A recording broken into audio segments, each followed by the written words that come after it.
Hi everyone, my name is David. This video is about the revolving door friendships that maybe we've all had at some time in our life. Now, I couldn't help it by putting borderline in the title because even though people that come in and out of your life like this, revolving door, we can call them yo-yo relationships, stuff like this, it's not exclusive to people with borderline. But boy do borderlines do this, huh? Except the ones watching. You don't. Friends that come and go in and out of our life, the revolving door, the yo-yo friendship, they're most likely using you for attention and validation. Now, attention could be sex, stuff like this, but usually that's what's going on. And we'll usually feel it somewhat. When you let someone borrow money that you just know you're never going to get back or something. Now, some friendships have separated contact. Not necessarily separated, but maybe they live, we have, especially with the internet now, we may have friends in other states, other countries. We can't really see often, but we want to stay in contact. Yeah, and I understand that. There might be a lot of time in between. We talk once a month and catch up. I get that. That's fine. I'm not calling that. I'm calling someone, one person. I'm not calling the relationship that both people are doing this and it's mutual and it's okay. I'm talking, they come in, they go, they come in, they go, they come in for something that they want, something that they need. And most important, and this is the most important thing to think about during this video, is there's not reciprocation. Yeah? It's not just for romantic relationships, or our wives and our husbands, our lovers. It's friends too. And everything applies, man. Our values. I talk big about we can't allow people into our life unless we value the same things. Friends too. Yeah. Okay. Whatever the terms may be in your friendship, there must be some kind of equal reciprocation, equally reciprocated actions. Yeah. With mutual affection. Which one has the spotlight on them more? Huh? Are you having success in life and it's great, but the other person isn't? So we talk about your successes a lot, but are we also talking about my boring life too? How I feel? What's been going on? What do you want? What are you working towards? Come on. Is the spotlight just on one person, or is it back and forth like that? Is there a genuine interest in you and your life by your friends? So I'm going to give examples of this kind of revolving door person in your friends. Borderlines. A borderline will text you, and you reply, and that's the end of that conversation. That's it. Where it's like, and obviously it's not just, hey, how you doing? Good. Hope you're well too. Kind of closed-ended, we call that. No, but more of open-ended. Yeah. Hey, oh my God, you won't believe what happened to me, blah, blah, blah. Oh, that's cool. What does your boyfriend think of that? Nothing. Just like, okay. Yeah. Borderline asks you for advice. Then you don't hear from them for a while. Then they ask you advice again. Over and over and over and over again. Not asking about your life, or not responding, or asking more after you tell them something. Yeah? Right? Hey, I just want to let you know that, me and my boyfriend are blah, blah, blah, blah. How's your life, though? Oh, I got a test next week I'm nervous for. I went on a dating site, something like that. And they go, oh, well, since there's more important, right? It's just, well, back to my boyfriend and I, we fight, blah, blah, blah, blah, blah. Like, that's it. You just tell them, and that's it. They have no, you ever talk to somebody and you tell them, like a friend or something, and you explain to them something, and they're not really giving you much attention. You're not sure if they're listening, but goddamn well they don't care, because afterwards they don't even tell you. Or, hey, what do you think of this? And you show them, and they just go, oh, yeah, and walk away. No, I asked what you think of it. That's fine. Um, a friend is someone who cares for you, yeah? Walks with you in the rain and the sun, not just when it's sunny, yeah? Celebrates your success, cries with you, okay? Sympathy. You guys love empathy. Sympathy. We want sympathy from our friends, not just empathy. You can give the man standing on the corner asking you for change, you can give him empathy, but you don't necessarily want to, sit there and cry with him and, oh God, what do we do? The third example, most common toxic friend. This is the most common toxic friend. Comes in and out of your life. This is what I hear the most. And this person's toxic, and this is codependency for sure. They're codependent in their relationship with someone else, and they're codependent with you. They fight with the boyfriend, is why they contact you, or because they break up with the boyfriend, or because there's a new boyfriend. That's the only times you talk. Right? And I mean, my next one, number 4, is emotional dumping. And it's kind of similar, right? You act like a therapist where, oh, you don't have to do anything for me. You're paying me. But not really, you're not paying me. I'm just a friend that just you dump on, right? I'll get to that in a second. But the most common I hear, and many of you people have a friend like this or had a friend like this. I know it. They tell you all this bad stuff that's happened in the relationship. My boyfriend and my girlfriend did all these bad things to me. It's just bullshit. And they got in a big fight, but they never fix it. They just come to you and blah, blah, blah, blah. Then they feel better about it. And then they finally just always go back. And they didn't tell them anything, didn't fix anything, address anything. And then there's another fight and they come out, oh my God, you won't believe what he did to me. He did this. Oh my God, oh my God, oh my God. Oh, we broke up. Oh my God. Oh, here's my new boyfriend. I just got a new boyfriend. I love him so much. Yeah.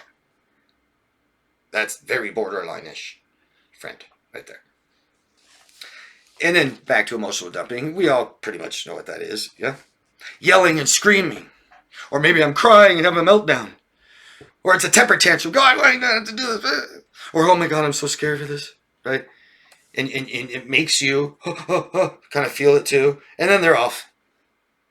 Nothing about you. We're very short. Not interested. Who cares? Whatever. You're fine. Mine's more important. And they just get off the phone. You don't hear from them again until, oh my God, you're moving. Or they text you.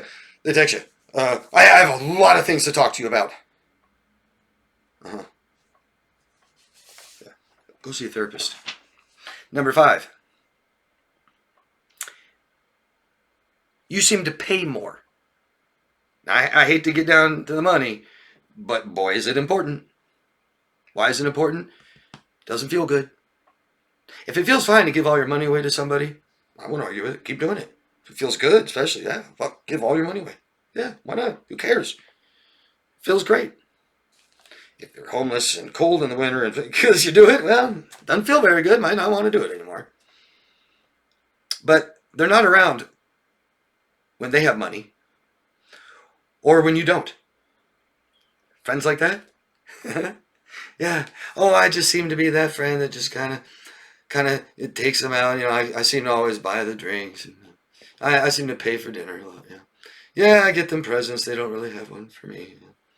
And then, when times are down, man, I remember I lost my job and all my friends were just, they're gone. Oh. Huh. Fair-weathered friend? For any of you heard of that term? A fair-weathered, only when the weather's good? Yeah. When you're paying, though, they seem to want more still. Yeah. More expensive. Maybe fine dining food, right? More items, more things. Can I have this, though? But when they pay, maybe it's small, inexpensive, less items. I understand when somebody doesn't have the money, okay? And I understand terms, whatever the terms are. If we both agree on this, that's fine, right? But if you're going to pay for everything that we do all the time, believe me, that better be spoken about. Like, are you sure you don't mind paying for everything? I would never let someone do that, but yeah, don't let people take care of you guys financially like that. Even if you're a wife or a husband, you split funds that one person makes. But yeah, I understand finances. can be limiting. We all have bad times in our life, for sure. You might be handicapped and you're living off the state and that's all the money you have. What can you do? I get that. Maybe we can't go out for big, lavish, expensive things then. We can still hang out at your house. Maybe every once in a while I'll buy something. Do you see that? It doesn't just mean, well, can't make money. Well, okay, cool. Let's get on my jet and go around the world.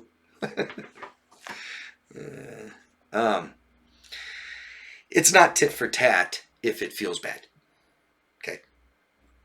Again, emotionally significant. It feels good doing it, great. Doesn't feel good doing it. See, it matters. The worst. Here's the worst. Number 6 example. You tell them, I'm trying to keep it as general as I can. I know all of you have experienced something to this degree. I know it.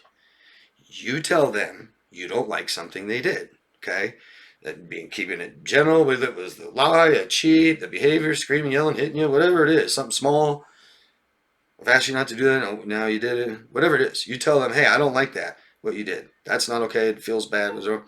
And they don't address it, right? They do the blame shift. Maybe they come up with a false story, a distorted event or an account of their version, right? Or just says nothing, but they're gone for a while. They disappear. Yeah? This could be your mate, partner. I know it has been.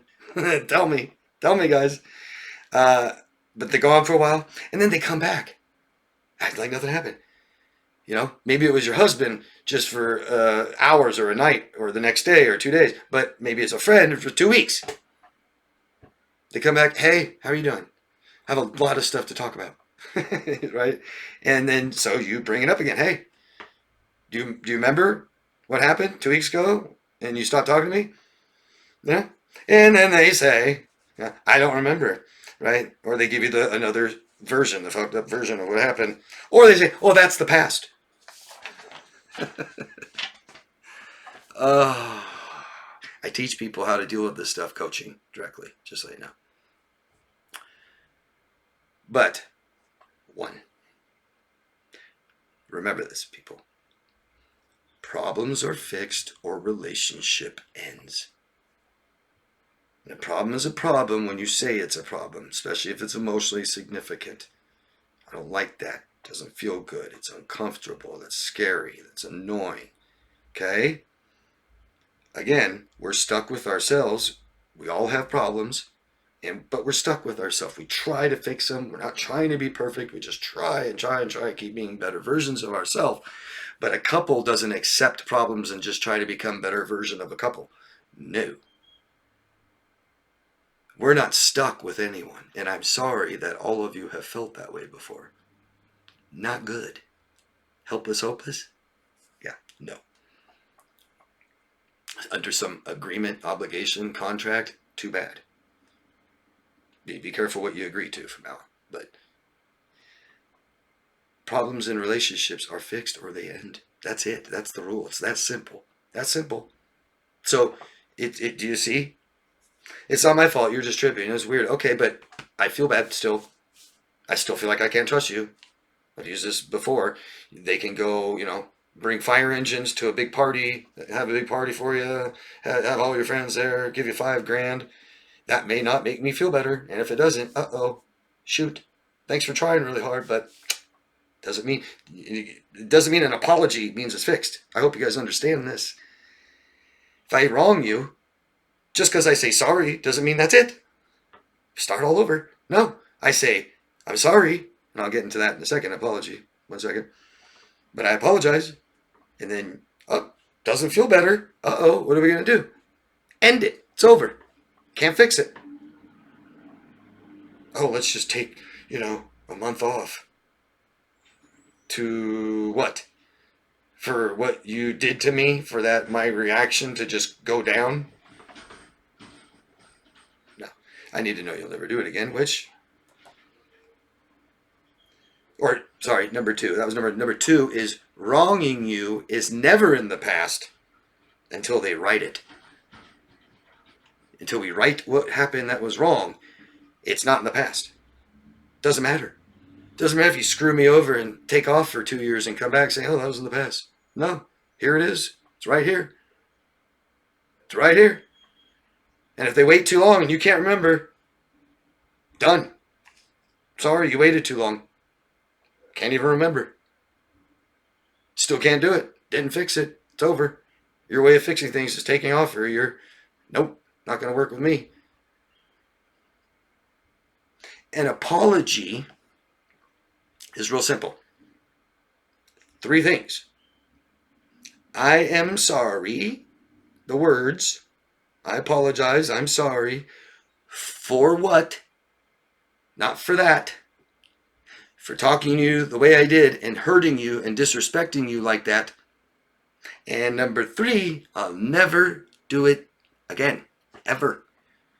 We don't just apologize, right? Oh, I might do it like 5 more times, okay? I'll just apologize. No. You're not in control of yourself. You must think it's okay to do that. It's not. I'm telling you it's not. Number 4, if it's repeated after an apology, the apology is no good. What are you going to do now? What are you going to do when an apology is no good? Because I'm going to tell you right now, if I apologize for a mistake and I do it again, I'm manipulating you. How simple is that? Repeated behaviors that you apologize for is manipulation. I'm not sorry. It's not wrong. It's not bad. I will do it again.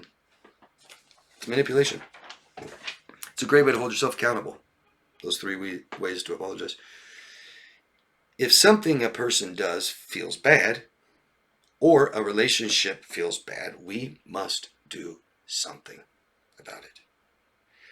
If we tell them and they don't help you feel better, relationship's over. Doesn't matter if they cheated on you or not. I don't trust you. Well, right? You have borderlines that tell you you're cheating on me and you didn't, but they don't feel better. Well, it's over. Sorry, I can't make you feel secure. No, I didn't cheat on you. Well, it just feels like you did, and why'd you do it? Then it's over. I don't want you feeling like that. I don't want to make you feel that way. But I can't make you feel better about something I didn't do. We may have different definitions of friendships, okay? Of what a friendship is. I just wrote some words down I believe are associated with friendship. Companionship. Camaraderie. A bond. Connection. Safety. Warmth. Peaceful. Comfortable. An alliance. Trust. Support. Understanding. Love. Care. What other words did I leave out? What's coming to your guys' mind? Can you tell us? And people watching this video, go look. Most of all, I like examples. I gave 6 examples. Can you guys add any more examples, or can you share your experiences of some of these examples? I love it when you do, and I know people do too. I'm told this a lot. This is why I ask. I'm told so much. David, I love your videos, but man, you guys' comments are great. It's so nice to be able to, instead of just you saying something, how something is, I can go down there and see a bunch of people's life experiences. Examples. Psychology Today says these are characteristics of, those are 10 characteristics of a friendship. Just want to read them. That's it. Trustworthiness. Keeping our promises. Number 2, honesty. Number 3, dependability. Number 4, loyalty. Number 5, empathy. And I think sympathy, personally. Empathy is pretty overrated. If you don't have any empathy, you're basically a psychopath. Number 6, a non-judgmental attitude. Narcissists and borderlines can have a ton of effed up attitude. Number 7, active listening, eye contact, facial expressions, repeating something you said, giving you their opinion and advice. 8, supportiveness. 9, self-confidence. Both people should have. And 10, sense of humor. I like that one, sense of humor, and I don't want it to bother any of you guys, because I know that some of us aren't necessarily the comedian, and we still have a total sense of humor, right? I've had friends and I've dated people that weren't necessarily cracking jokes much at all, right? But it didn't take much to make them laugh, yeah, and it was fun. We both laughed together. Let me know what you guys think of this video, okay? Please ask questions, always answer them. Also have the weekly question and answer video that I do if you have more questions, or if this is an old video and I don't see it, just ask on the recent Q&A. But please share your examples you guys feel comfortable sharing. This is a safe place. And yeah, thank you. Love yourself first, guys, okay? Bye-bye.